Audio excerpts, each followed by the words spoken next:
bem-vindos ao Pemaral e a aulinha de hoje é de Geografia, mais especificamente a União Europeia. Solta a vinheta!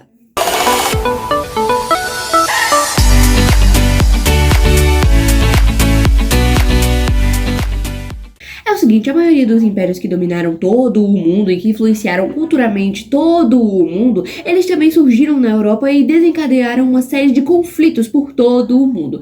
Por quê? Porque eles dizimaram grande parte de vários povos nativos dos lugares em que cada um dos impérios dominou. Isso foi muito culminante para que várias das culturas acabassem por não gostar muito dos europeus. E é claro que a gente tem motivo para isso.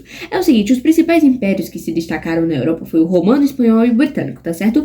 Por mais que eles passassem por mudanças e tivessem dominado uma série de regiões, eles ainda assim tinham as suas sedes mantidas nas suas capitais e em seus locais mais estratégicos para promover qualquer conflito de emergência, tá certo? Falando agora sobre cada um deles. O Império Romano ele surgiu lá no século I a.C. e ele surgiu graças a uma série de conquistas do Império Romano por parte de várias regiões, principalmente o norte da África, a região oriental e algumas regiões inicialmente da Europa, tá certo? Eles começaram inicialmente é massa, viu? Eles começaram primeiro a disseminar vários elementos de sua cultura, como o próprio cristianismo, que atualmente, de acordo com dados de 2015, tem cerca de 2,5 bilhões de adeptos, tá certo? Já a trágica conquista do Novo Mundo foi com o Império Espanhol, em que eles começaram a dominar a região da América, que era o Novo Mundo, e então começaram a implementar tanto a sua língua quanto a sua cultura de escravidão, ou seja, os povos nativos deveriam ser submissos ao Império Espanhol. Já aqui no domínio de 5 continentes, nós temos o Império Britânico, que começou a ser criado lá no século XVI e com base na dominação da América do Norte, ele começou a expandir principalmente seu domínio naval e a sua influência cultural, tá certo? Vamos um pouquinho sobre a origem e evolução da União Europeia. A União Europeia atualmente ela conta com 27 países, mas em 2018 ela contava com 28, que era o Reino Unido, tá certo? Ela é um bloco político e econômico que promove a livre circulação de capital, mercadoria e também de pessoas para os países mesmo, tá certo? Ela surgiu depois da Segunda Guerra Mundial, quando os países da Europa estavam meio que destruídos e meio cansadinhos, tá certo? Só que posteriormente ela começou a desenvolver vários outros grupos e esses grupos começaram a formar a base da União Europeia, tá certo? O primeiro grupo foi o Benelux, criado por Luxemburgo, Bélgica e também pelos Países Baixos em 1948, que tinha por objetivo promover um estímulo econômico e uma interação entre os mercados, tá certo? A Comunidade Europeia do Carvão e do Aço veio logo depois, quando no Benelux entrou a França, a Itália e a Alemanha, tá certo? Em 1957 foi criado a partir do Tratado de Roma o Mercado Comum Europeu, que teria sido o principal carro-chefe para a economia da União Europeia. Em 1992 foi criada a União Europeia com cerca de 28 países, tá certo? Em 2004... Tá certo. Em 2004, vários países socialistas começaram a adquirir o bloco depois que a União Soviética se desfez, tá? Políticas sociais na União Europeia. É o seguinte, a maioria dos países da União Europeia, eles têm uns índices sociais muito bons, tanto com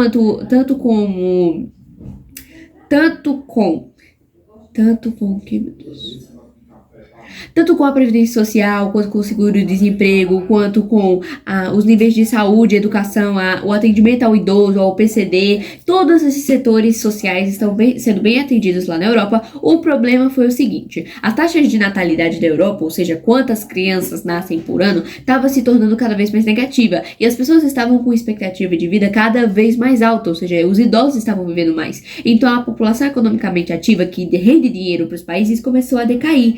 Nesse decaimento começou a Europa, os países da Europa, terem dificuldades para lidar com essas questões sociais que acabaram entrando em decaimento também, entendeu? Foi essa questão.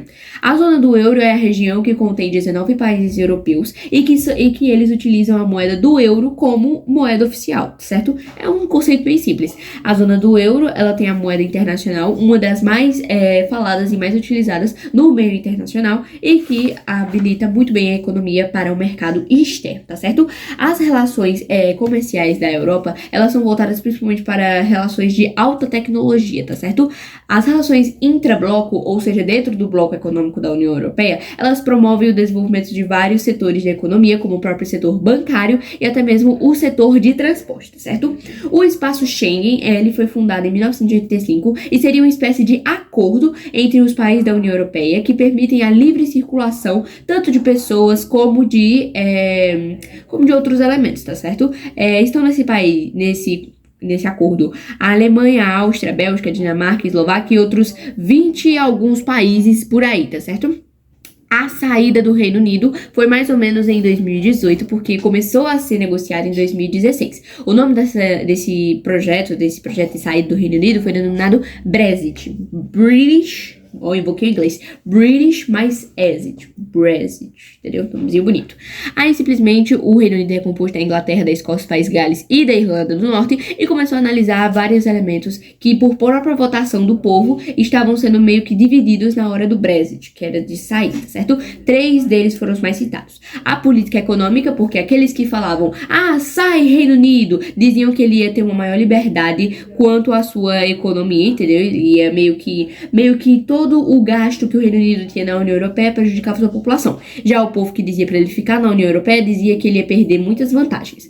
Quanto ao comércio, o povo que dizia para o Reino Unido sair da União Europeia dizia que ele ia ganhar uma maior negociação com outros países. Já o povo que mandava ficar dizia que ele ia perder o seu poder diante dos países europeus. E quanto à imigração, o povo que mandou o Reino Unido sair da União Europeia dizia que não tinha um controle muito grande dos níveis de imigração. E aí o povo que era imigrante começava a tomar os empregos, começava a superlotar o sistema estadual, enquanto o povo que mandava ficar dizia que os outros países da União Europeia tinham mais imigrantes, tá certo? É isso, galera. Se inscreve no canal, deixa o like e compartilha com seu colega que tá precisando de nota e beijo. Tchau! Beleza, falando agora sobre a Alemanha e a França. É o seguinte, depois que o Reino Unido saiu da União Europeia, quem ocupou a posição de destaque foi simplesmente a Alemanha e a França, como o próprio título fala, né? A Alemanha e a França, elas ganharam um destaque tanto econômico, como político, como cultural, em geral, em tudo, em todos os aspectos que a União Europeia pode oferecer, tá certo? Vamos falar um pouquinho primeiro sobre a Alemanha. A Alemanha, depois da Segunda Guerra Mundial, ela ficou meio que dividida durante a Guerra Fria, entre a Alemanha, a República Federal Alemã capitalista e a República Democrática Alemã socialista, tá certo? Mas depois que a União Soviética se dissolveu, a Alemanha ela se reunificou e ficou bonitinha lá do jeitinho que tava. Hoje em dia ela tem a maior indústria e é o país de maior destaque na União Europeia. Atualmente, o aumento nos seus níveis industriais e no seu destaque são devidos principalmente ao aumento do consumo, aumento do investimento e aumento da exportação de seus produtos que são produzidos no próprio país, certo? As atividades econômicas da Alemanha são fragmentadas nos 3 setores de economia, em principal ao setor secundário. O setor secundário é o setor de indústria e ele é bem influenciado pela modernização, principalmente de outros setores, como o metalúrgico, como o siderúrgico, como o tecnológico, o automobilístico, essas coisas, certo? A indústria, ela é bem modernizada e ela é bem grande na Alemanha, justamente por alguns outros 2 motivos. O primeiro é simplesmente que o escoamento de produtos pelo Rio Reno é muito grande, então faz com que ela venda tanto para dentro do seu próprio país, quanto para fora, para os países da União Europeia, e também nós temos o fato de que ela tem grandes jazidas de carvão, ou seja, é meio que a base da energia que ela necessita para produzir as coisas, tá certo? Em geral, 11% da mão de obra que trabalha nas fábricas da Alemanha, ela é bem qualificada, ou seja, ela sempre tem um estudo ou ela tem uma especificação necessária para realizar qualquer atividade, o que faz da Alemanha um polo tecnológico. Já quanto à agropecuária, por mais que tenham muitas pessoas trabalhando no seco, na mão de obra, ainda existem muitas famílias proprietárias que financiam grande parte da tecnologia aplicada nesse tipo de infraestrutura, que é a infraestrutura rural.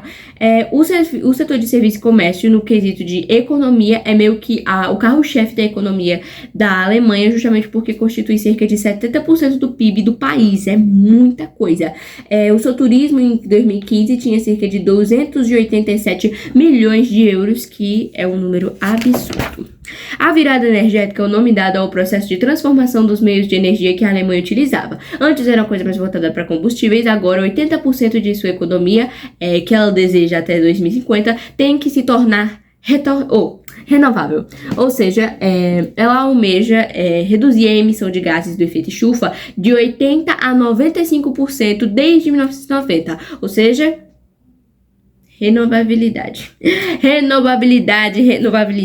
renovável, tá certo? Em 2022, ela acabou por fechar grande parte de suas usinas nucleares por causa do acidente de Fukushima, e também ela acabou por desativar grande parte das suas minas de carvão, com o objetivo de reduzir a poluição, porque ela gosta do meio ambiente, gente. Em geral, nos anos 2000, cerca de grande parte da energia era renovável. Em 2016, esse número chegou em 34%. Ou seja, 34% da energia consumida era voltada principalmente para biomassa, energia solar e energia eólica. Ela é o segundo país com maiores níveis de energia solar e o terceiro maior com níveis de energia eólica, tá certo? Falando agora sobre a França, que é o país que também ganhou destaque depois que o Reino Unido saiu. Atualmente tem 68,29 bilhões de habitantes e se divide também sua economia nos 3 setores, tá certo? Primário, secundário e terciário. Quanto ao setor de agricultura, ela tem as áreas mais cultiváveis da Europa, que são voltadas principalmente para abastecer o mercado interno, e também o que sobra é vendido para o exterior. Quanto à indústria, tem uma indústria bem modernizada e sofisticada, e só que a falta de recursos naturais energéticos, como carvão e petróleo, faz com que ela tenha uma dependência energética de outros países. Ela tem que importar, tá certo? Cerca de 75% da sua matriz energética é voltada para esse tipo de... voltada para a energia nuclear, com o objetivo de reduzir a emissão de gases. Só que depois do Fukushima tá desgraçando tudo, né? Depois do Fukushima botou medo em todo mundo. O objetivo é reduzir esses níveis e aumentar os níveis de energia renovável, e o turismo se destaca principalmente com as praias e com a própria Paris e os museus e monumentos que a França tem a oferecer, tá certo? Em 2016 Paris tinha 82 milhões de visitantes, não é um número pequeno. É isso, galera. Se inscreve no canal, deixa o like, compartilha com o coleguinha que tá lascado pra prova de amanhã. E é isso. Beijo!